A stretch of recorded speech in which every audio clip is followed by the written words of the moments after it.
On a bright summer morning 300 years ago, a battle took place in a field in southern Germany that stopped Louis XIV and his French army from taking over Europe.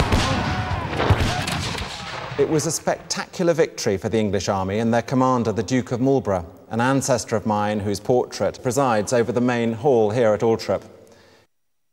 It was a bloody battle, and over 30,000 French and British soldiers were killed and wounded. They lie beneath these fields, now planted with summer crops, near the village of Blenheim on the banks of the Danube. It was here that the French made their last desperate stand in the graveyard of the church. The English soldiers called this place Blenheim. It was a name that neither they nor the routed and butchered French army were ever likely to forget.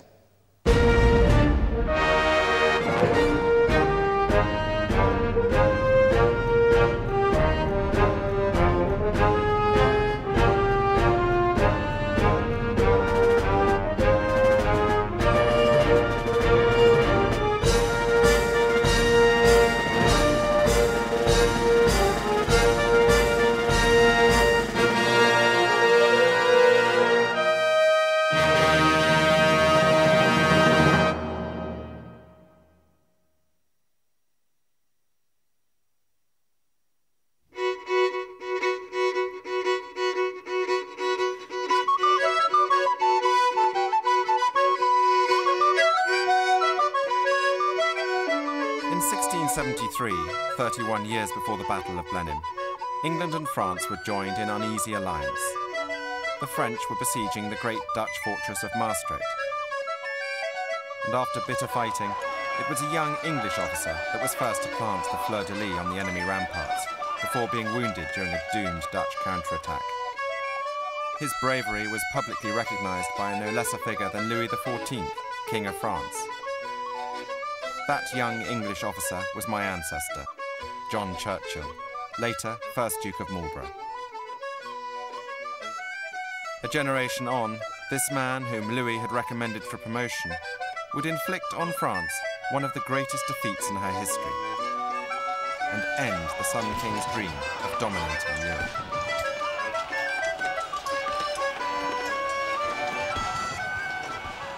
With that personal connection to such grand events, perhaps it's not surprising that my interest in Blenheim goes back to podgy boyhood, as this photograph proves.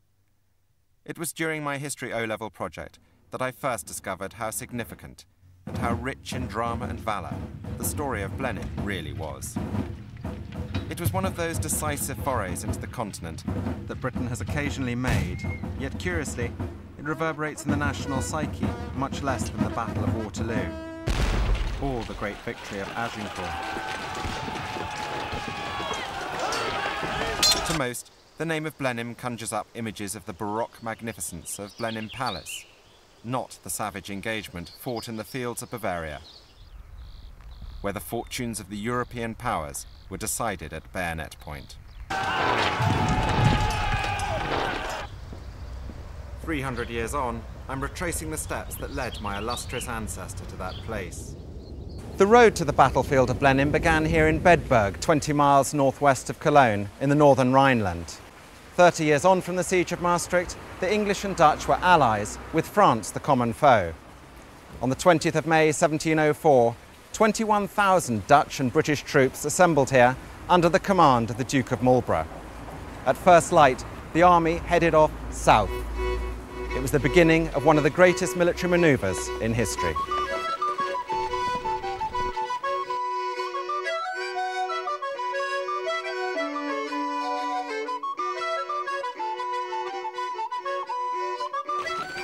Today, Bedburg is a small and sleepy German town. It's hard to imagine these narrow, tranquil streets packed with soldiers about to set off on one of European history's most pivotal campaigns.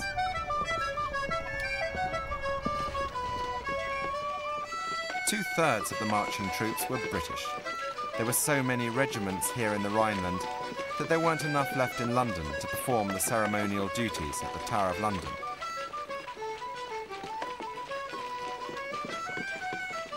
For the red-coated British soldiers and their Dutch allies, the march began in good spirits.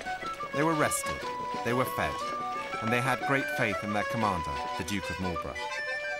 But where they were headed, none of them could say, for the army's final destination was a closely guarded secret, known only by a handful of people. Europe was at war. A grand alliance led by the British, the Dutch, and the Holy Roman Empire stood against France, the foremost military power of the age. Louis XIV had been the French king for 60 years, and his long rule had seen endless fighting around Europe. For Louis craved power and glory, and his vanity was fueled by intense Roman Catholic prejudice, which he readily deployed against Protestants at home and abroad. The Protestant Netherlands had borne the brunt of Louis's aggression.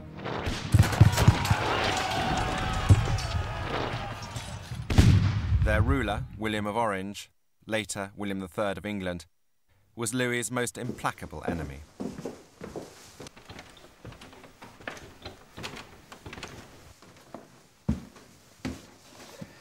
It would be hard to improve on Winston Churchill's description of Louis XIV. No worse enemy of human freedom has ever appeared in the trappings of polite civilization. Insatiable appetite, cold, calculating ruthlessness, monumental conceit presented themselves armed with fire and sword. Not the most flattering of portraits. In 1700, fate had presented Louis with a chance to realise his dream of controlling Europe. The King of Spain, on his deathbed and with no direct heir, had named as his successor one of Louis XIV's grandsons, Philip of Anjou. If Louis could unite the kingdoms of France and Spain, he could create a European Catholic superstate. It would place in Louis's hands the resources of not just Spain, but also Spanish possessions in the Netherlands, Italy, and the New World. Not surprisingly, the prospect terrified Louis's Protestant neighbours and European rivals. But the idea proved irresistible to a king whose life's aim had been to dismantle the decaying Spanish Empire. He accepted the King of Spain's deathbed offer. It mattered little to Louis that he'd already signed treaties with the European powers, promising to do no such thing. The consequences for Europe were to be more than a decade of ruinous warfare. This was the War of the Spanish Succession.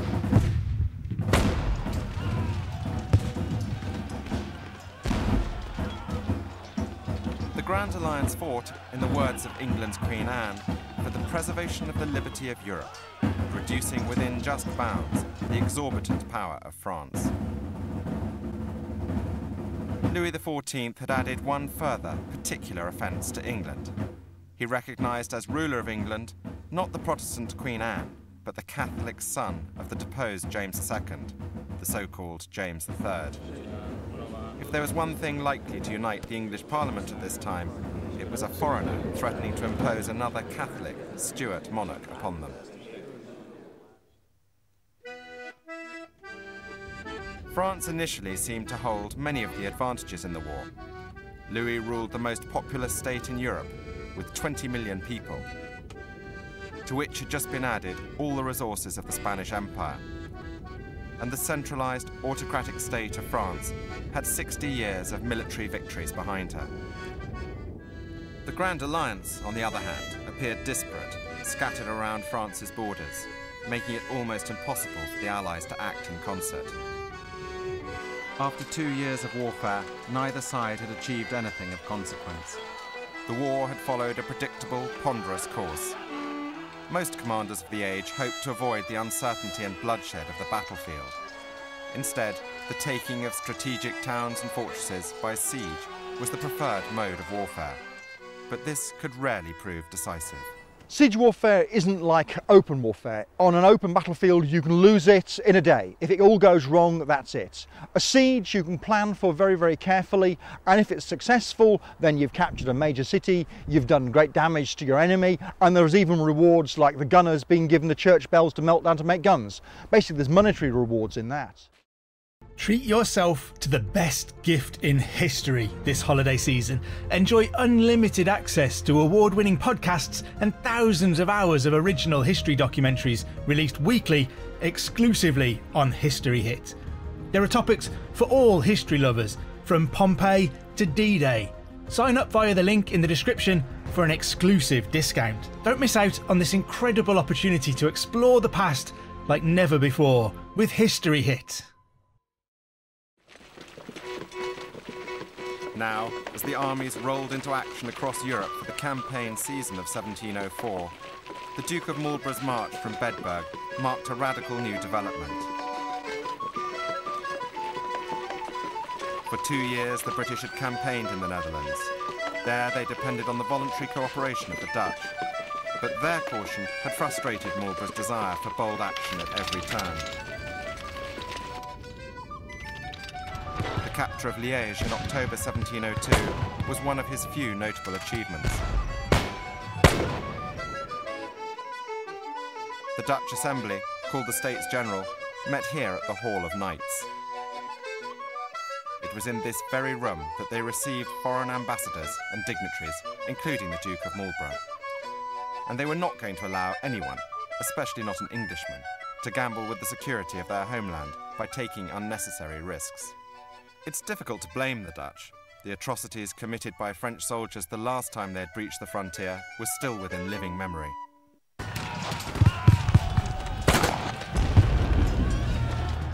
But now, in May 1704, Marlborough had slipped the Dutch leash and was marching south along the Rhine. The Dutch States General had been presented with a fait accompli.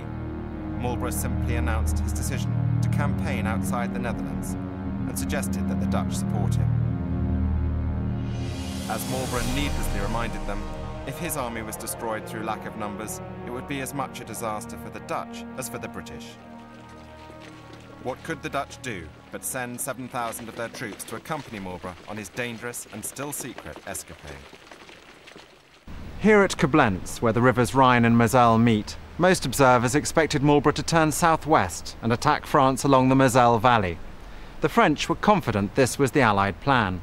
Their army in Flanders had shadowed Marlborough on his way south in anticipation of such a move. Meanwhile, the Duke had told the Dutch this was his intention. Even Marlborough's own soldiers had no idea what his real plan was. He was to surprise them all. Captain Parker, marching with the Royal Irish Regiment, recorded in his memoirs, "Now, as we expected to march up the Moselle, to our surprise, we crossed that river over a stone bridge and the Rhine over 2 bridges of boats. We proceeded on our march through the country of Hesse-Cassel, where we were joined by the troops of the hereditary prince, which made our army 40,000 fighting men complete." The army continued its march southeast, not into France as expected, but along the Rhine, still in Allied territory. An army of this size required 100 tons of oats each day just to feed its 20,000 horses. But the army's needs had been accounted for, down to the last detail. Captain Parker again? We frequently marched 3, sometimes 4 days successively, and halted a day. We generally began our march at 3 in the morning, proceeded about 4 leagues, and reached our ground at about 9. As we marched through the countries of our allies, commissaries were appointed to furnish us with all manner of necessaries for man or horse, and these were brought to the ground before we arrived, so the soldiers had nothing to do but to pitch their tents, boil their kettles, and lie down to rest. Surely never was such a march conducted with more order and regularity, and with less fatigue to both man and horse. The men even had time to sample the local wines and admire the German girls, both of which received glowing reports.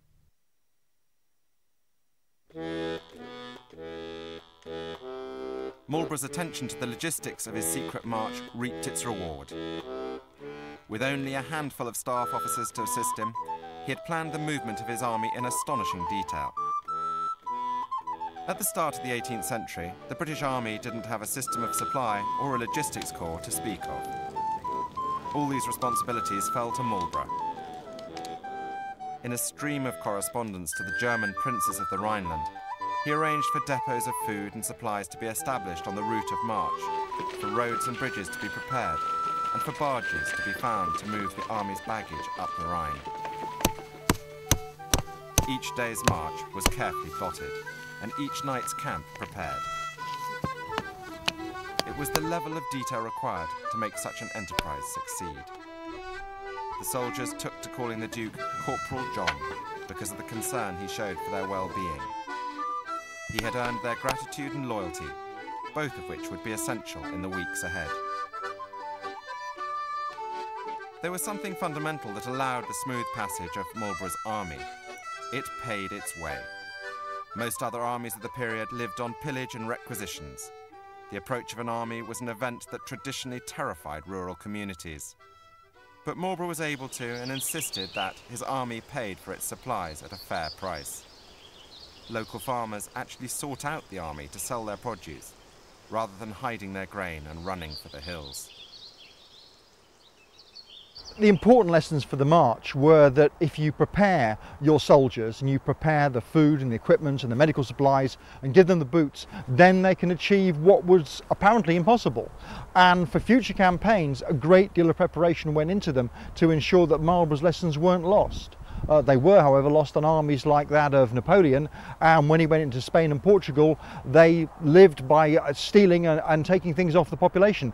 They then rose up against him and made a much worse problem. What was fairly militarily straightforward became a guerrilla war, the first ever. The Duke of Marlborough, whose youthful courage had so impressed King Louis, was now 54 years old. As the army continued its journey south along the Rhine, passing Mainz, he travelled mostly in his grand coach, as befitted his age and status. But John Churchill had not depended upon noble birth to gain him such a distinguished position. His father Winston had been a country gentleman and royalist cavalier, impoverished by Parliament after the defeat of Charles I in the English Civil War.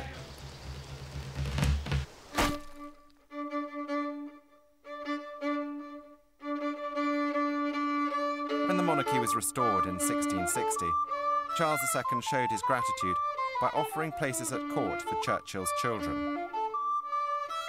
The young John Churchill became a page boy to the King's brother, the Duke of York. He grew up to be a handsome young man, blessed with great charm and exquisite manners. But it took the famous sexual hijinks of the Restoration court to catalyse Churchill's career. The Duke of York gave him a commission in the Foot Guards, although it was rumoured that the Duke's lust for his sister, Arabella Churchill, underpinned this royal generosity. Service with the French army, then at the peak of its powers, gave Churchill valuable military experience. Courageous and able, and with enviable royal connections, he quickly climbed the ranks. In 1685, the Duke of York was enthroned as James II. But during the Glorious Revolution that deposed him 3 years later, Lieutenant General Churchill quickly abandoned his Catholic master for the new Protestant usurper, William III. The Dutchman made Churchill Earl of Marlborough, but court intrigue and his illicit correspondence with the deposed James kept Marlborough sidelined for much of William's reign. The Earl of Marlborough even found himself in the Tower of London for one brief period, after being implicated in a Jacobite plot against the king. But William could not deny Marlborough's talents. He wrote, "No officer living who has seen so little service as my Lord Marlborough is so fit for great commands." In 1702, King William's health was poor, and during his last days, he searched for someone to continue his life's work of thwarting Louis XIV's expansionism. It remained as formidable a task as ever, now that Louis had taken control of the Kingdom of Spain. It was vital that William's successor should have not only the ability to command, but also the authority and tact to handle the Grand Alliance. He turned to Marlborough, a soldier of proven worth, whose silky charm promised a flair for diplomacy. and there was no doubt that Marlborough would be in favour with William's successor. His wife Sarah Marlborough was the greatest friend of Princess Anne, William's heir, even if rumours of a lesbian relationship between the two were probably baseless. Just before William's death, Marlborough became Captain General of the British Army and architect of the Grand Alliance, positions he took into the new reign of Queen Anne. It remained to be seen what he could achieve against the proud French, undefeated for 6 decades. If the Duke of Marlborough owed some of the security of his position to his wife's friendship with Queen Anne, he also had to thank Sarah for being an immense source of strength. They had married in 1677, beginning a love affair of famous intensity amidst the casual philanderings of the Stuart court.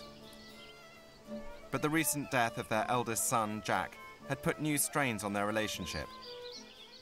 Sarah wrongly accused him of infidelity, a painful blow for a devoted husband. When her suspicions lifted and she reaffirmed her love for him, he wrote, "I do this minute love you better than I ever did before. This letter of yours has made me so happy. You have by this kindness preserved my quiet, and I believe my life.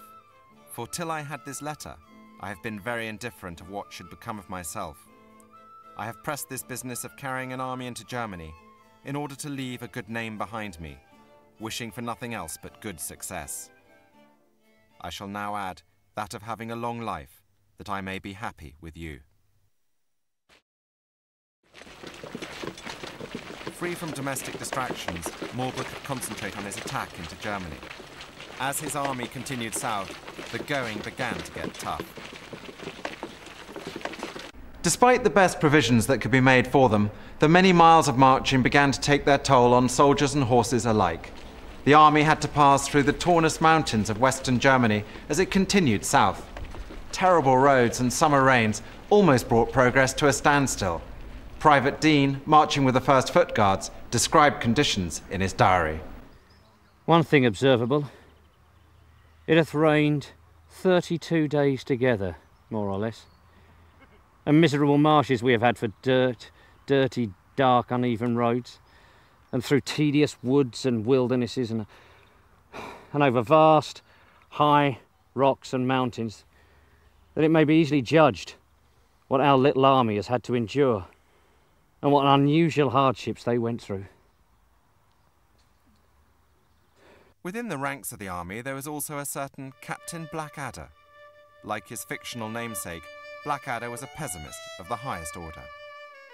"Resting this day, not designedly, but by reasons of the road. This is like to be a campaign of great fatigue and terror."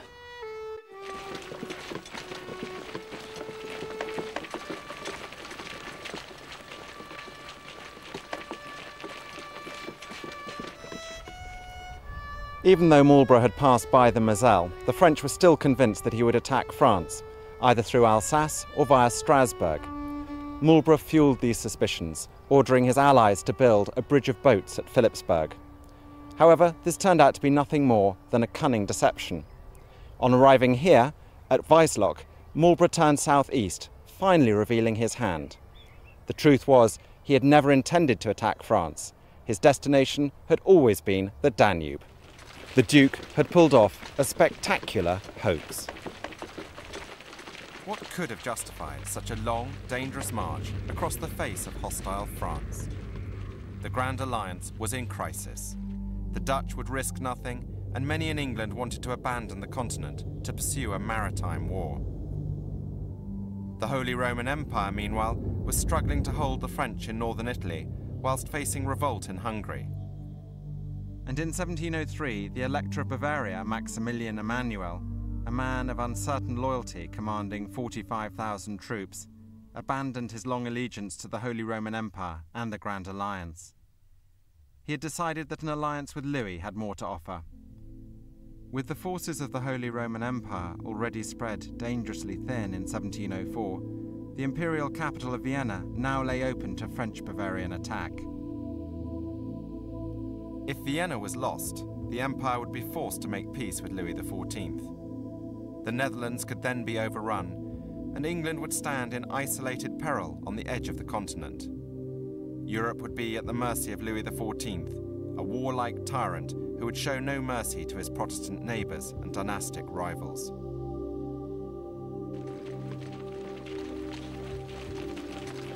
The Duke of Marlborough had seen that only one course of action could save the Empire and save Europe.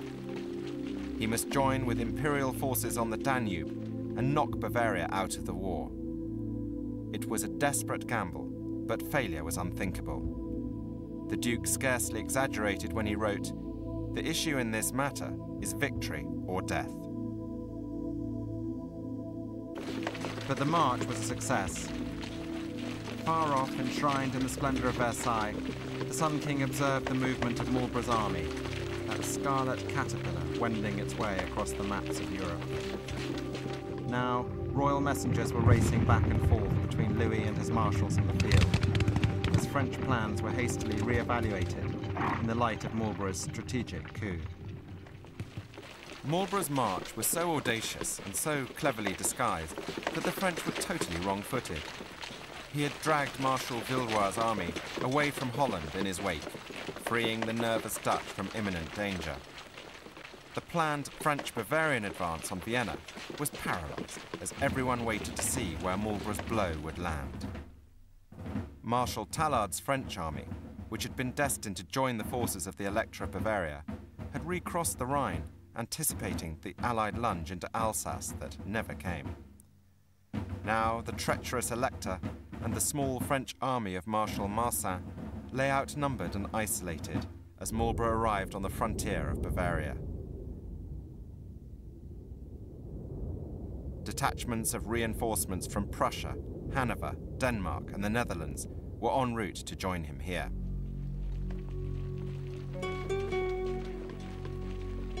Marlborough had brought an army 250 miles across Europe in 6 weeks, his men and horses in a fit enough condition to fight at the end of it. It was a magnificent achievement, but without a decisive victory in Bavaria, it would count for nothing. Marlborough, though, was not going to have to face the might of the French alone. Soon his troops had rendezvoused with the imperial forces in southern Germany. They were led by a living legend, the most famous soldier in Europe. This inn in Mundelsheim was the birthplace of one of the greatest military pairings in history.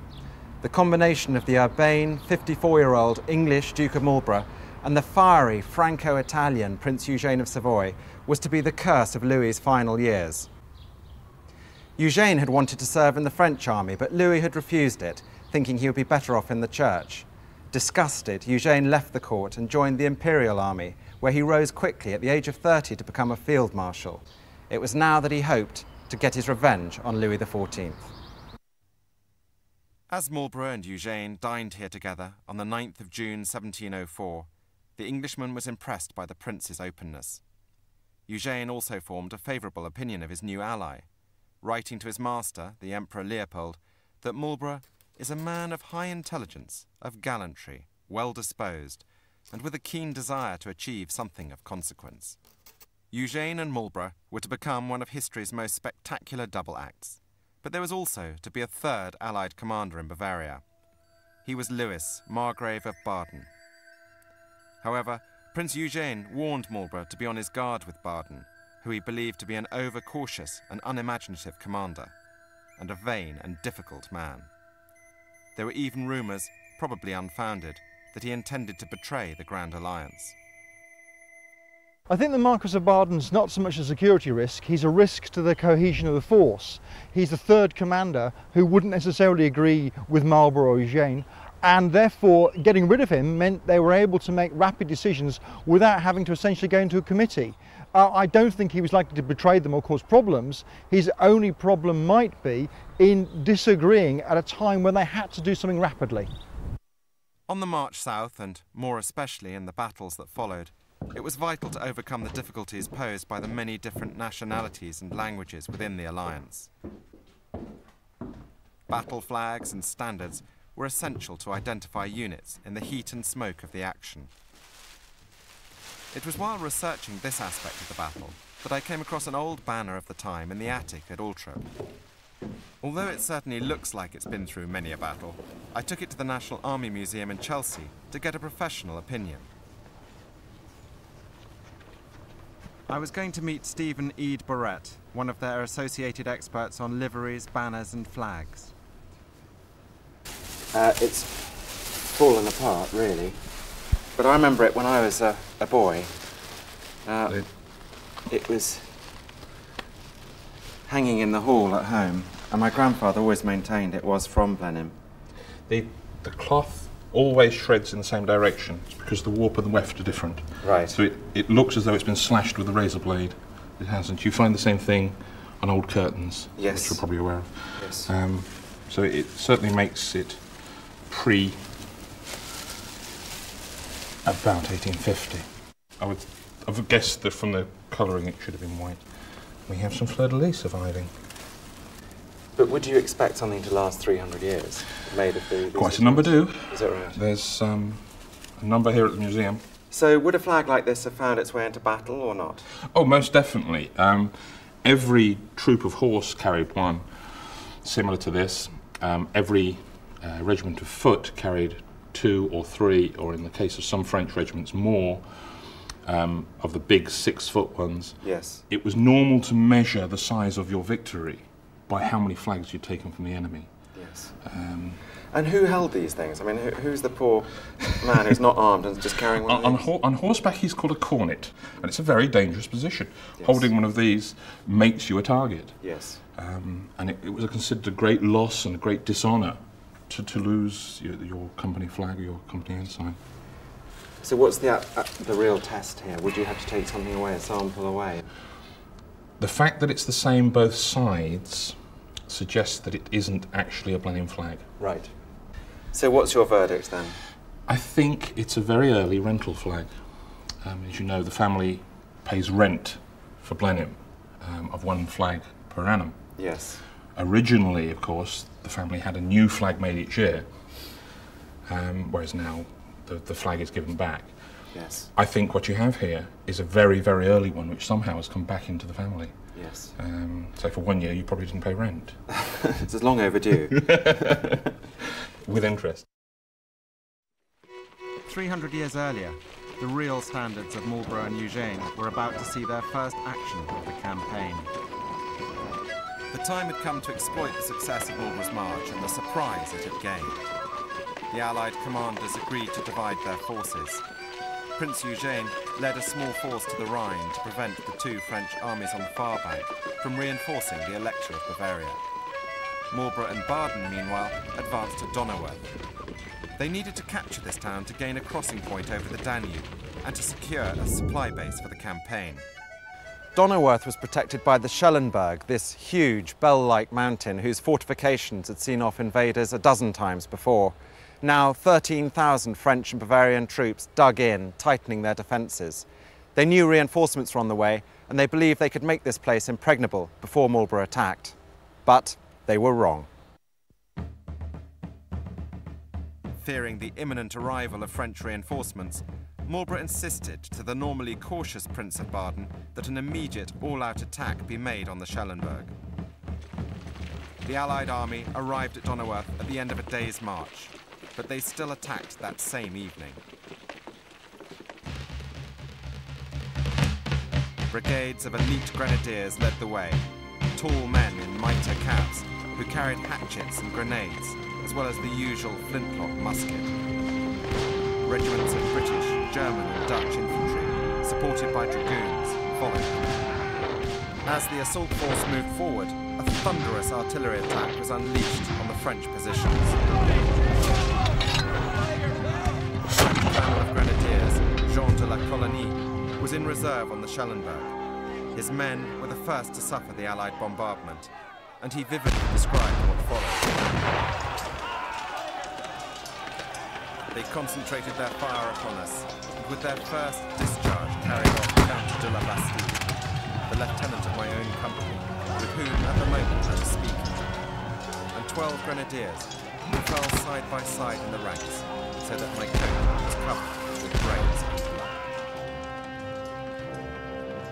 As the Allied infantry approached the fortifications, they came under murderous fire. Solid iron round shot tore gaps in the ranks, smashing men to pieces. But still they kept advancing, holding their fire, until at close range they broke into a charge, screaming like madmen. The French and Bavarians on the parapet above blew away the front ranks with a musket volley, but the attackers did not falter. The defenders' cannon now fired case shot, cans packed with metal that exploded as they left the barrel, turning men into mincemeat. Grenades were thrown, deafening volleys of musket fire were exchanged, but twice the sheer weight of the French and Bavarian fire forced the attackers back. The attack on the Schellenberg had with it some incredible risks. Had it gone wrong, that it would have meant that they were a long way from anywhere that was regarded as safe, with an enemy army close at hand and fortifications to their fronts. As it was, it worked. They were able to get into the position to then force the surrender of the local town, which brought with it its own comforts and supplies, and then to demonstrate to the enemy this was a very capable army, a very psychological point, very sound for its own men and very, very worrying for the enemy.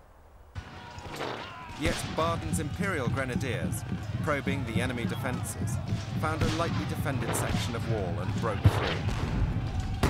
Now they poured their fire into the Franco-Bavarian flank, while the main attacking force renewed its assault, reaching the enemy lines, as Colonel de la Coligny recalled.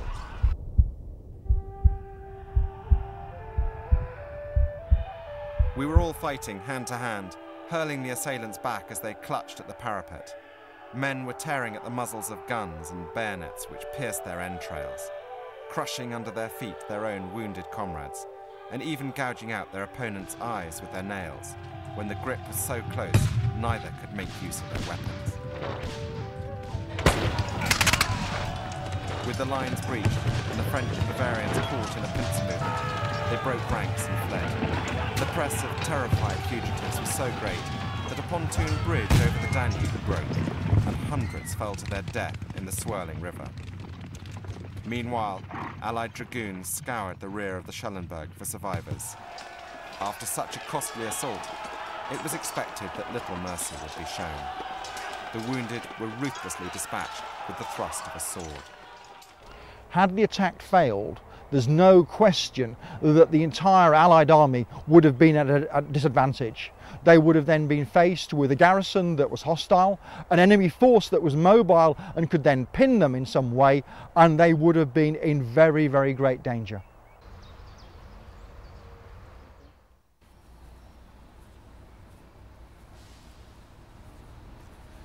Of the 13,000 defenders of the Schellenberg, only a quarter found their way back to the Franco-Bavarian lines. But the Allies had also suffered terrible losses: 1,500 dead, 4,000 wounded. At the Schellenberg, 4 lieutenant generals and 6 major generals perished.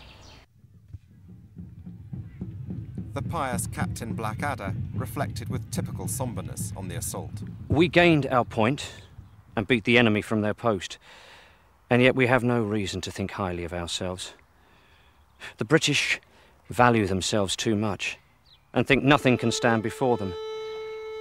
We have suffered considerably on this occasion and have no cause to be proud.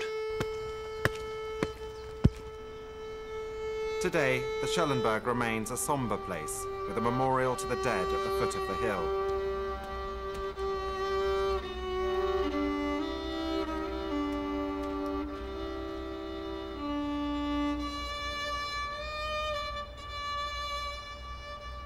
It's a steep climb, even without the burden carried by the 1704 foot soldier.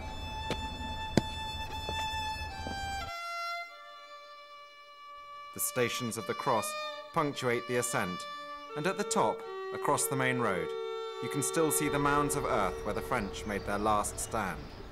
All that remains of this bloody Allied triumph, which signalled to Louis that his days of undiluted victory were over. The Schellenberg fell on the 2nd of July. Earlier that day, Marlborough had received news that Marshal Tallard's French army, under direct orders from Louis XIV, had outflanked Prince Eugene and was now marching through the Black Forest to the aid of the Elector of Bavaria. Prince Eugene was shadowing his progress, but had left enough men at the Rhine to keep Marshal Villeroy in check. The Elector of Bavaria decided to put some distance between himself and the Allies and retreated to Augsburg, where the heavy guns and the thick walls were a definite deterrent to the Allies. Marlborough decided to resort to desperate measures, things that offended everyone at the time, like destroying towns and even cutting down all the crops in Bavaria. Nobody approved of this. In fact, even the English soldiers found it difficult to accept. And one of those soldiers was perhaps the most unusual person to fight at Blenheim. She had been wounded at the Schellenberg. She was a woman called Mrs. Christian Davis. Christian Davis would serve as a soldier in all of Marlborough's victories and would be immortalised as Mother Ross. We miserably plundered the inhabitants of this poor electorate.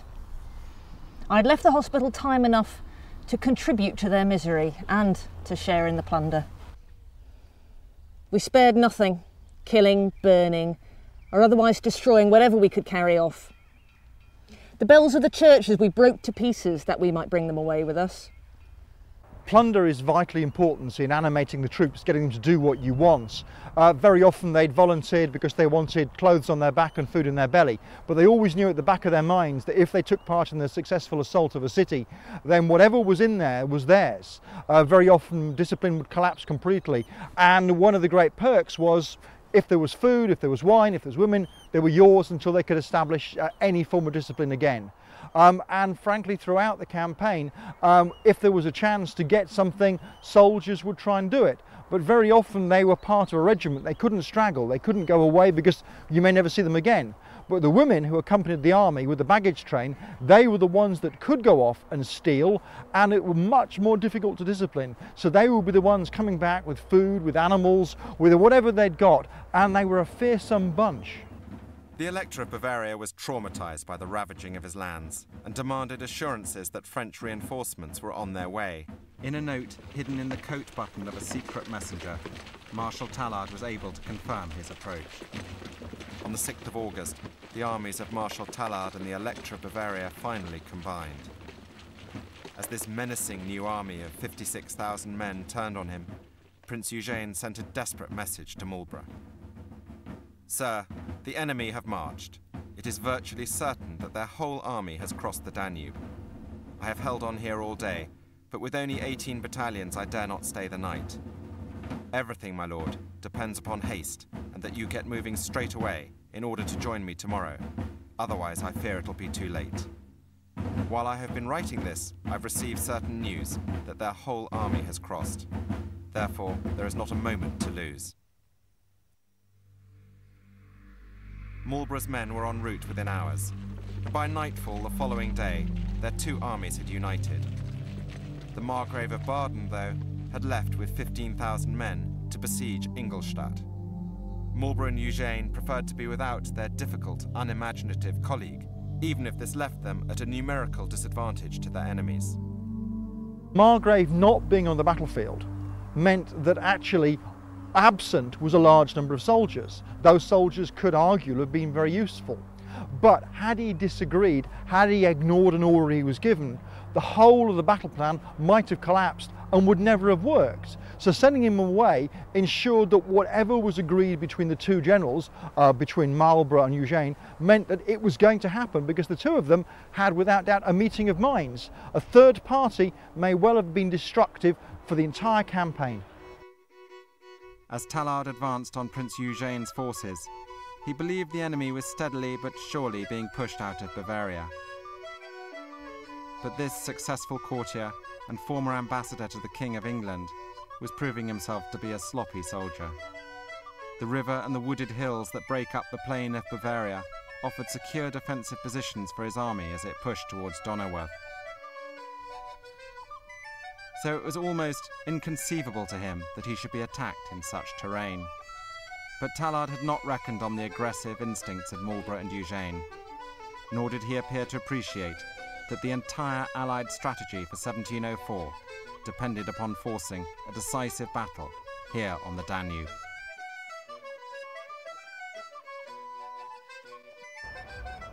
On the 12th of August, the Duke of Marlborough and Prince Eugene rode forward of the Allied army's camp to Tampfine. Here they climbed the church tower and surveyed the enemy. Marshal Tallard's complacency had been reinforced by the natural defences around him. The Franco-Bavarian army was camped on the banks of the Danube, not far from the town of Hochstadt, its front held together by 3 villages. densely wooded hills would obstruct any army manoeuvring to attack him. It was a strong defensive position, but the Allies needed to force a decisive battle. Pitched battle was risky at the best of times, but Marlborough and Eugene knew they had to gamble. They were gambling with the future of Europe. The bond formed at Mundelsheim, and the loyalty that Marlborough had earned from his troops on the secret march south was about to be put to the test. The two commanders had complete confidence in each other, and they had faith in their troops. That evening, Marlborough told his assembled generals, "I know the danger, yet a battle is absolutely necessary, and I rely on the bravery and discipline of the troops, which will make amends for our disadvantages." The next day, the 13th of August, 1704, the fate of Europe itself would turn upon the bravery of these troops. Here, at Blenheim, the future of a continent would be decided.